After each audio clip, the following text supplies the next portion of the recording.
Assalamualaikum warahmatullahi wabarakatuh. Perkenalkan, nama saya Maisa Arya Pertama dengan NIM 210504068. Pada kesempatan kali ini saya akan membahas mengenai bentuk-bentuk perusahaan. Adapun tugas video ini dibuat untuk menilai nilai pada mata kuliah hukum dagang dengan dosen pengampu Ibu Lia Nuraini SHMH. Baik, kita ke pembahasan yang pertama, yaitu definisi perusahaan.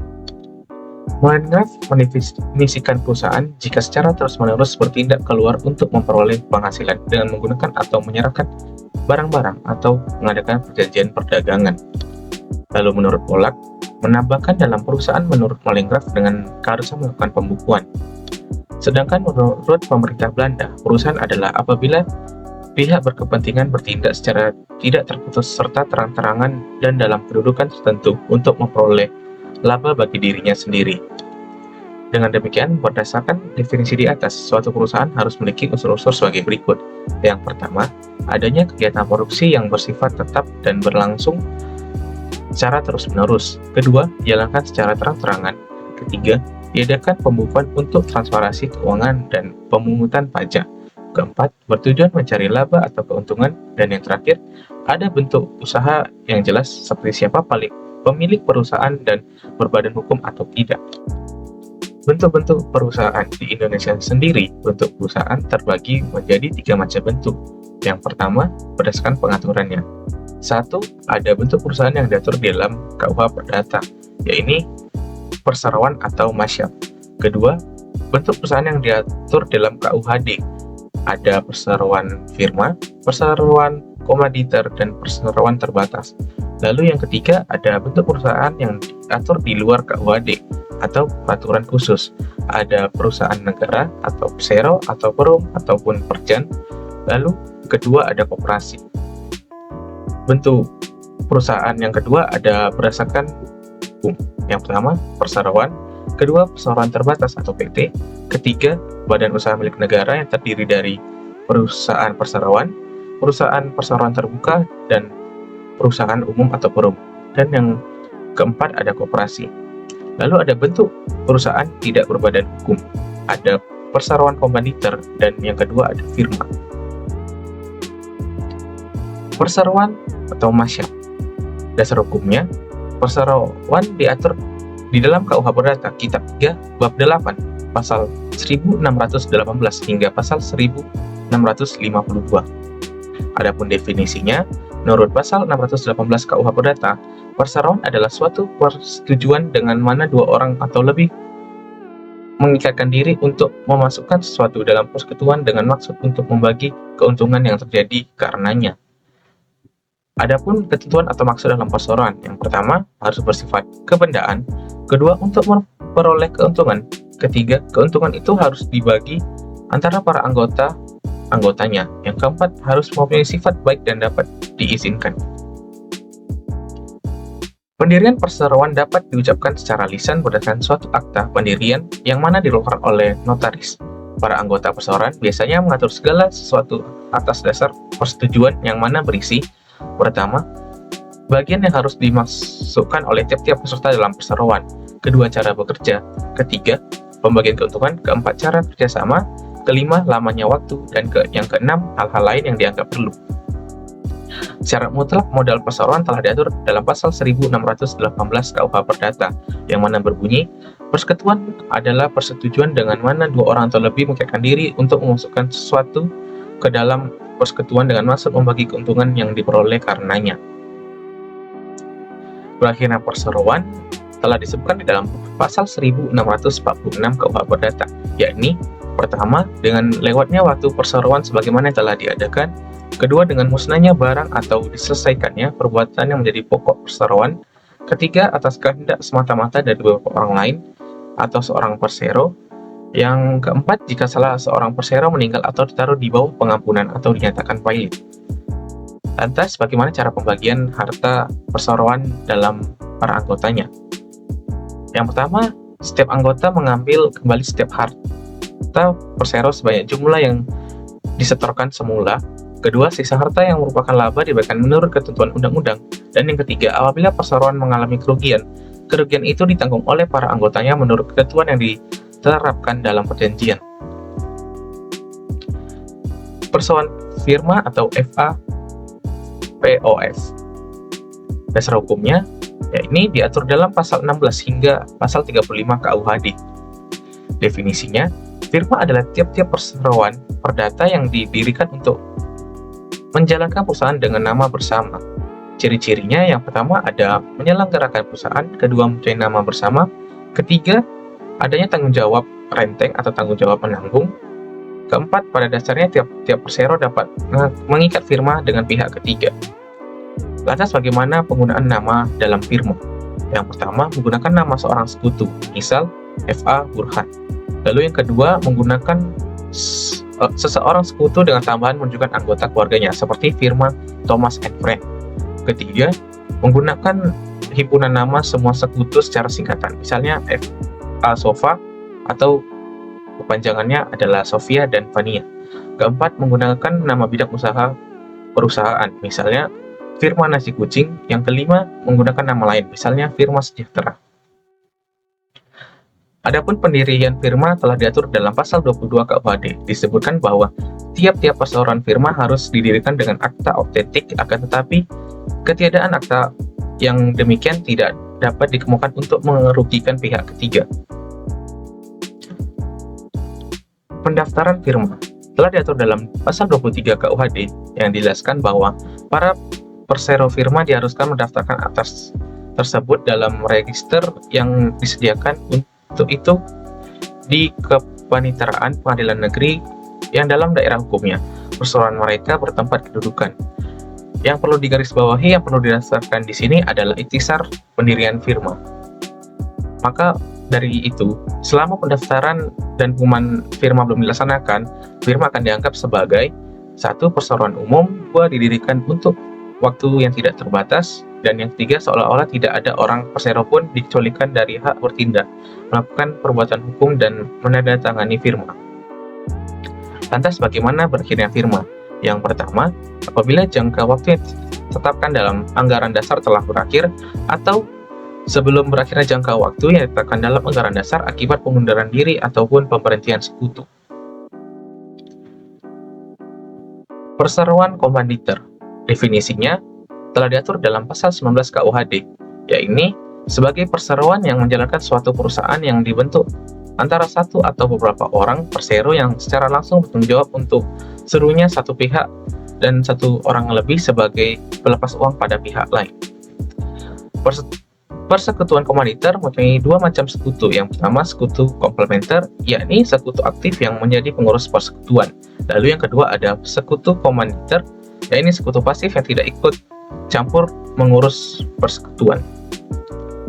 Adapun pendirian CV, ini sama halnya dengan firma. Tata cara pendirian CV tidak ada ketentuan yang tegas dalam KUHD, tapi dalam praktik dibuat secara otentik dengan menggunakan akta notaris.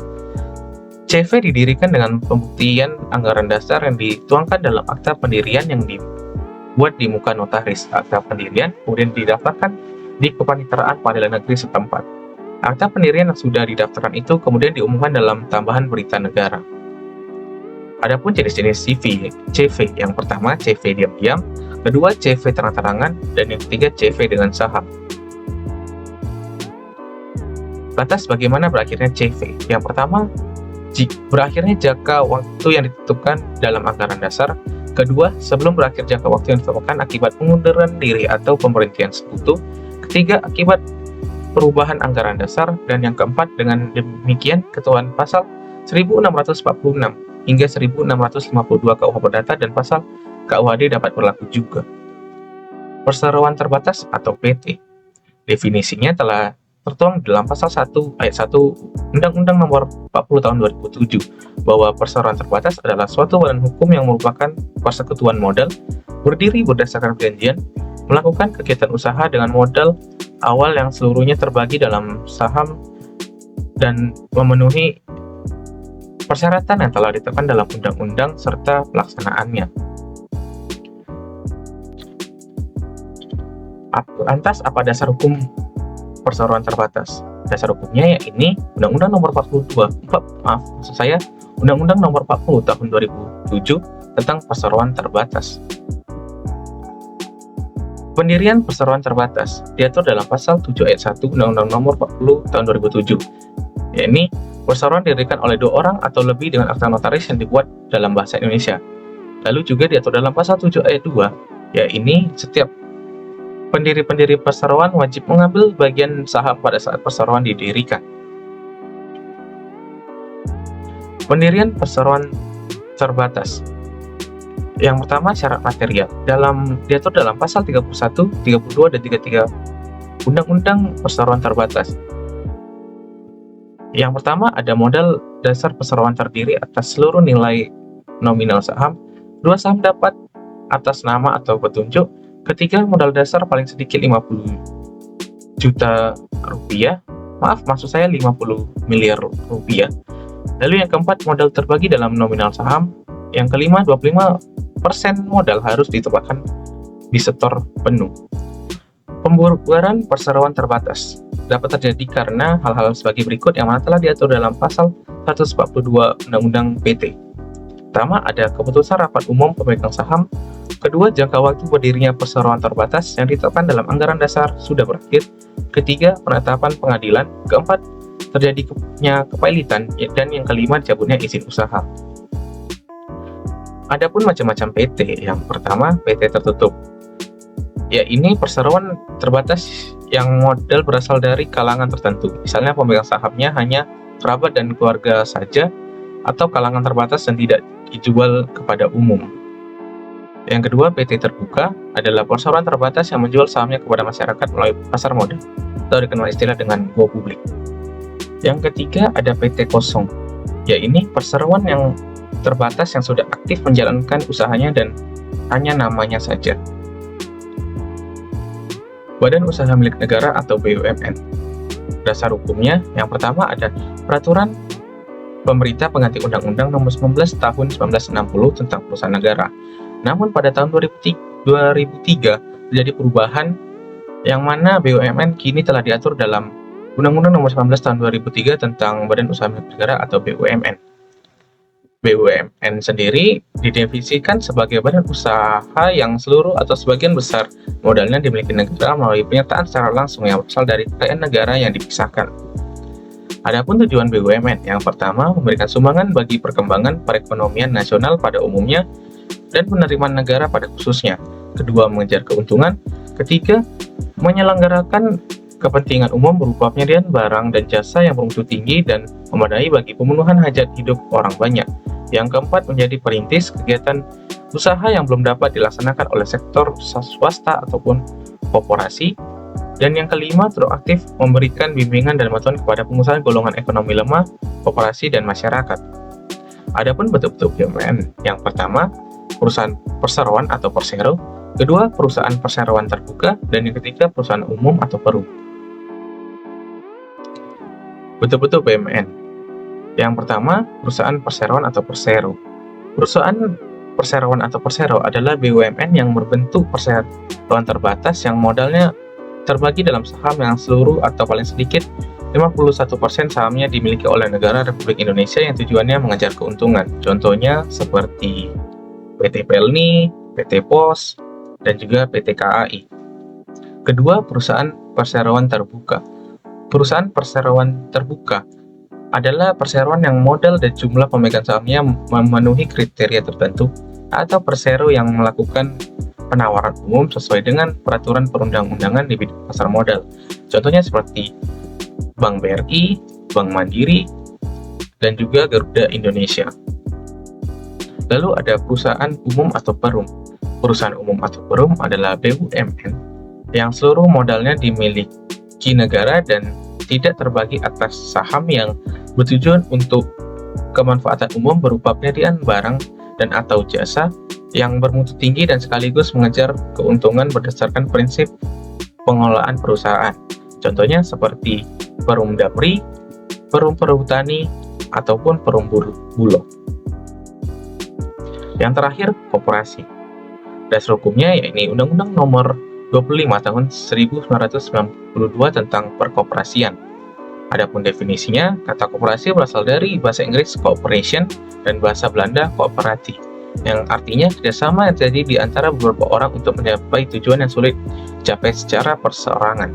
Tujuan yang sama, yaitu adalah kepentingan ekonomi berupa peningkatan kesejahteraan bersama. Adapun asas, tujuan, dan fungsi koperasi. Yang pertama, asas. Koperasi berlandaskan Pancasila dan UUD 1945 berdasarkan asas keluargaan. Asas keluargaan di sini berarti sebagai kesadaran bekerja sama dalam badan usaha koperasi oleh semua untuk semua di bawah kepemimpinan pengurus dan pengawas para anggota dan atas dasar keadilan.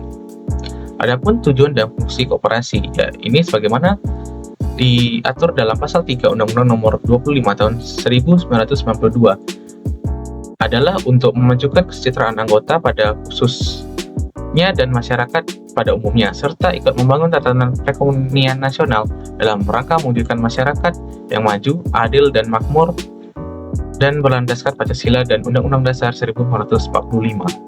Sekian dari materi yang saya dapat sampaikan. Terlebih terkurang saya mohon maaf bila ada kesalahan kata. Terima kasih dan semoga bermanfaat bagi teman-teman. Saya tutup dengan wabillahi taufiq wal hidayah. Wassalamualaikum warahmatullahi wabarakatuh.